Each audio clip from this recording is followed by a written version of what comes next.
Hola, soy Gemma Otero Gutiérrez y junto con mi compañera la doctora Rocío Cárdenas Rodríguez venimos de la Universidad Pablo de Olavide de Sevilla y presentamos la comunicación Cuando el patriarcado quiere más, de la hipersexualización a la pornificación de las niñas. Para hablar de violencia contra las niñas y contra las mujeres es importante analizar de dónde venimos, qué suelo pisamos, haciendo referencia sobre todo al sistema patriarcal como un sistema que siempre tiene la habilidad de aparecer invisible.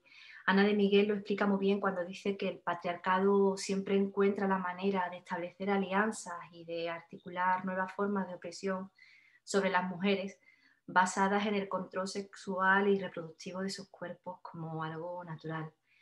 Y Rosa Cobo también hace alusión a cómo el control del cuerpo de las mujeres y de las niñas siempre ha sido uno de los grandes pilares de este sistema patriarcal. Para que eso se sustente, para que eso se valide, para que eso se perpetúe y además se interiorice, contamos con una maquinaria de la desigualdad y de la violencia estructural desde que llegamos al mundo, la socialización patriarcal, una socialización diferenciada y asimétrica que genera sobre todo una jerarquía sexual y además también la división sexual de los trabajos y de los espacios, ¿no? Kate Miller lo explica muy bien cuando dice que no estamos acostumbradas ni acostumbrados a asociar el patriarcado con la fuerza, porque su sistema socializador es totalmente perfecto, ¿no?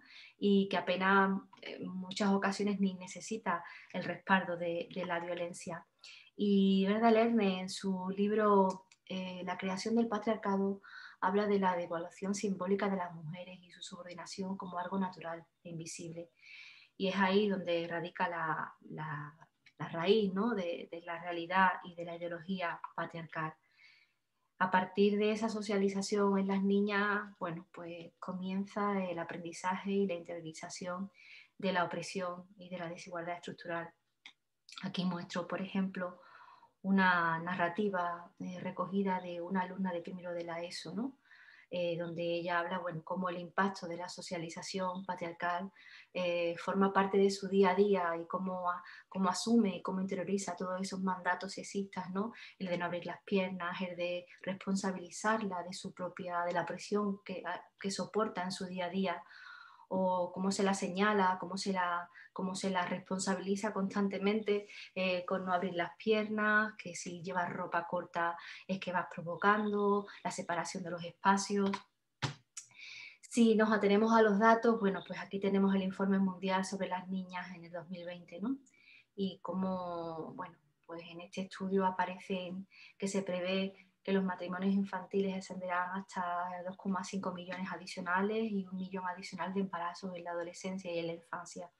No estamos hablando de matrimonios infantiles, no estamos hablando de adolescencia con embarazos y con una infancia donde tienen que asumir un embarazo porque son víctimas de la violencia sexual. Estamos hablando precisamente de eso, de violencia contra las niñas, de violencia sexual, de la cultura de la pederastia. La macroencuesta de violencia contra la mujer en los 2019, bueno, algunos de los datos, ¿no? El 57,3% de las mujeres en nuestro país, aparece que 2 de cada mujeres ha sufrido violencias por el hecho de ser mujer, ¿no? Y como el victimario, en esto hay que incidir mucho, el 99,6% de ese victimario son hombres, son agresores hombres. El resto son mujeres en su mayoría que se asocian con la trata con fines de explotación sexual de otras mujeres. Nacer niña en sí es una premisa para sufrir violencias por razón de sexo de mayor o menor intensidad. Infanticidio femenino, aborto selectivo, feminicidio, mutilación genital, trata y explotación sexual, y laboral, y reproductiva, y violaciones sistemáticas en conflictos armados, violencias sexuales no solamente en los espacios públicos, sobre todo y especialmente en los espacios privados, en aquellos donde se supone que deberían estar seguras. Pruebas de pureza, asesinatos de honor, violencia simbólica, cosificación, hipersexualización, porque la violencia contra las niñas y contra las mujeres es a nivel global y por supuesto no es casual, es estructural. Y desde la teoría feminista pues se desarticula y se desarraiga toda esa antología de lo femenino y bueno, las mujeres y las niñas aparecen como sujeto político del feminismo, ¿no? Y cómo seguimos encontrando nuevas definiciones y discursos para seguir garantizando esa explotación de niñas y mujeres cuando el patriarcado y el neoliberalismo se unen. Aquí aparecen imágenes de la hipersexualización y la deshumanización de las niñas. Aparecen niñas cosas que venden cosas. Hipersexualizar es inferiorizar, así lo dice Rosa Cobo, totalmente de acuerdo con ella. En el libro de Muñecas Vivientes, El regreso del sexismo, Natasha Walter dice que la aparición de esta cultura hipersexual no significa que hayamos conquistado la igualdad, nada más lejos, ¿no? Al contrario, es un fenómeno que refleja y acentúa los profundos desequilibrios que existen en nuestra sociedad. Y aparece el resurgir de un viejo sexismo, el sexismo de siempre, el patriarcado, que nos sigue queriendo colocar en el mismo lugar. Para Maquinon, estar sexualmente objetificada significa aceptar un significado social impuesto al propio ser que nos define. Es decir, pues que ser un objeto sexualizado implica que puede ser utilizado sexualmente de cualquier manera, con fines de explotación sexual o incluso estar a disposición de cualquier otro uso. Ahí entraría la explotación reproductiva y laboral. La hipersexualización no es otra cosa que desprender la humanidad de las niñas y de las mujeres hasta convertirlas en objetos sexuales. Y algunos ejemplos de cómo se instala y permea esa hipersexualización en las niñas, pues es la norma patriarcal del ocultamiento de sus cuerpos. A las niñas se las hipersexualiza y se sexualiza su cuerpo desde que son muy pequeñas, de ahí que, bueno, pues la norma patriarcal sea que oculten su cuerpo. La industria de la moda también hipersexualiza a las niñas, creando nuevas tendencias. Bueno, el patriarcado no se conforma con hipersexualizar a las niñas, sino que también a las bebés, a las recién nacidas. Ahí aparecen imágenes, ¿no? Imágenes de niñas hipersexualizadas. Fijaros en las imágenes. Son imágenes que podéis encontrar perfectamente en la red. Y bueno, los nuevos argumentos patriarcales que se siguen utilizando, pero que parecen modernos y que además, bueno, pues aparecen como desde un falso feminismo, porque esto ni es feminismo ni es nada, sigue siendo el machismo de toda la vida, pues hablan de la libre elección, cuando en un sistema de poder la libre elección no existe. El empoderamiento femenino, para nada es empoderante que sientas que tu cuerpo es un objeto con el que puedes transaccionar y que puedes vender. Y la liberación sexual. Esto no deja de ser una sexualidad patriarcal entendida y creada para el disfrute de los hombres. Y bueno, pues como queremos castrar a las niñas también, pues también sexualizamos a las muñecas. Y la proliferación de salones de bellezas para niñas, con pasarelas para desfilar, el fotocall, donde posar ante la cámara, todo el culto a la belleza, pero siempre desde la validación ajena. La cultura del selfie, el uso de filtros para cambiar la apariencia. Es decir, las niñas conviven con la carga constante de sentir que su cuerpo tiene que ser corregido. Su cuerpo, su único proyecto de vida es ser corregido y cambiarlo en función de lo que el patriarcado le pide. Por supuesto, la glamorización de la explotación sexual de las mujeres en plataformas como OnlyFans y otras plataformas o campañas publicitarias con el término sugar daddy, ¿no? Y el sugar daddy no deja de ser el putero de toda la vida. En este caso aparece la campaña que iba dirigida a niñas y adolescentes de maquillaje, ¿vale? Además, bueno, pues parece que es una tarjeta de crédito y según el color del maquillaje, pues tienes unos servicios u otros, un regalo u otro. Bueno, la explotación sexual de las mujeres vendida como algo moderno. Las niñas son socializadas para el disfrute de los niños, para esa masculinidad absolutamente que tiene en su seno bueno, el concepto de poder y de dominio sobre las mujeres. Y los niños desde que son muy pequeños aprenden que el deseo personal y sexual para ellos es un derecho. Y además crea el imaginario del libre acceso al cuerpo de las mujeres y de las niñas. Y bueno, el patriarcado también accede al cuerpo de los niños, pero a medida que los niños van creciendo, ese peligro desaparece, en las mujeres se incrementa. Y cuando la hipersexualización de las niñas pues ya está en el imaginario colectivo, en ese imaginario colectivo que se ha normalizado, pues siempre hay que dar un paso más para seguir en ese proceso de deshumanización. que va calando también en la sociedad y aparece la pornificación de la cultura que ya, bueno, ya definió Pamela Paul, ¿no? Y Tyler Quick habla de que es un proceso de fragmentación y difuminado de narrativas pornográficas, visuales, orales, escritas y impregna la cultura, no solo la música, el arte, sino incluso también el lenguaje, ¿no? Y pasan desapercibidas hasta que se interiorizan.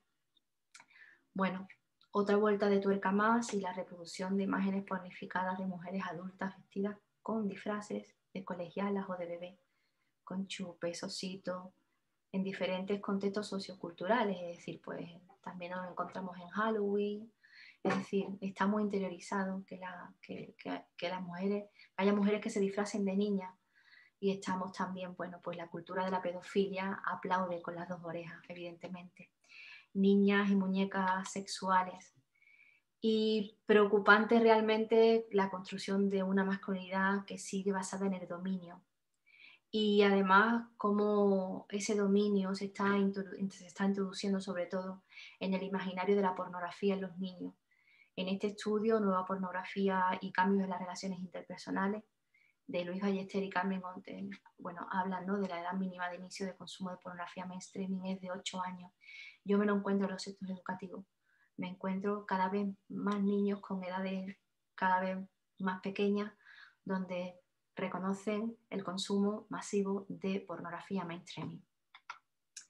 Y según el último resumen de Pornhub, en 2019, pues el 83,7% de todo el tráfico del mundo fueron a través de dispositivos móviles. ¿Cómo controlamos que el acceso a esos dispositivos móviles son de personas adultas?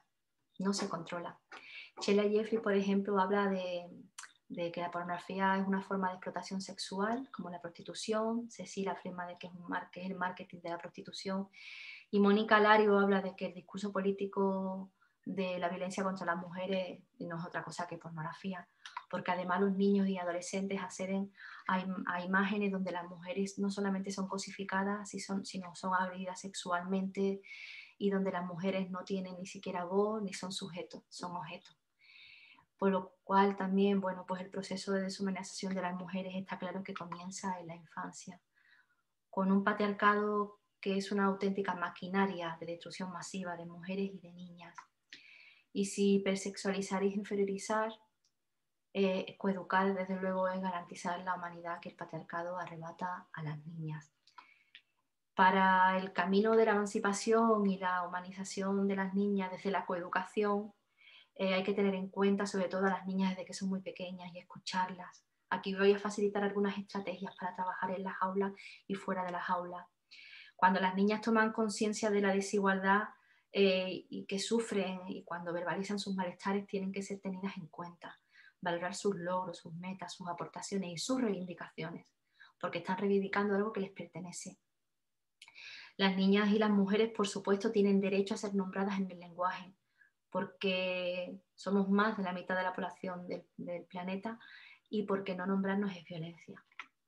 Visibilizar y valorar la genealogía de las mujeres desde una perspectiva feminista para que las niñas tengan referentes atrayentes, positivos, que amplíen sus expectativas de vida. Y los niños también tienen que conocer esa genealogía para estudiarla y para entender que las mujeres siempre hemos formado parte de la historia y aprendan a relacionarse desde la empatía y desde el reconocimiento de las mujeres como creadoras de conocimiento y de civilización. Crear y visibilizar representaciones femeninas, por favor, libres de sexismo, y promover en las niñas el interés por tomar la palabra, por ser lideresas, por tomar el espacio público, por cuestionar, experimentar, reivindicar lo que por justicia les pertenece, tener un espíritu crítico, invitarlas a explorar el mundo y a crear espacios de solidaridad entre ellas. No cuestionar ni responsabilizar a las niñas por la opresión y las violencias machistas que soportan en su día a día. Es que llevabas la farda corta, es que llevas pantalón corto, es que vas provocando. Y, por supuesto, favorecer la independencia y el autoconcepto desde una perspectiva feminista en las niñas, ¿vale?